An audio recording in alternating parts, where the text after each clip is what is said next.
এইমাত্র অপবিশ্বাসকে এবার নতুন স্টাইলে শাড়ি পরে চট্টগ্রামের অনুষ্ঠানে এবার হাঁটার স্টাইল দেখিয়ে সাকিবকে চমকে তুললেন। দুর্দান্ত লুকেই ধরা দিয়েছেন চিত্রনায়িকা অপবিশ্বাসকে। দেখা গেছে চট্টগ্রামের অনুষ্ঠানে এবার মঞ্চ কাঁপালেন অপবিশ্বাস। এবার হাঁটার স্টাইলে এরকম লুক ও গেটআপে কখনো দেখা যায়নি অপবিশ্বাসকে অনুষ্ঠানে।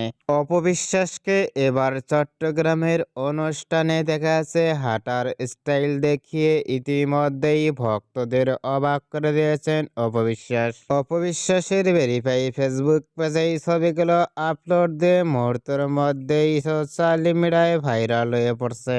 অপবিশ্বাসকে এবার চট্টগ্রামের অনুষ্ঠানে শাড়ি পরনে এরকম লুক গেটআপ দেখে আপনাদের কেমন লাগলো হাঁটার স্টাইলটি নিচে কমেন্ট বক্সে জানিয়ে দিন।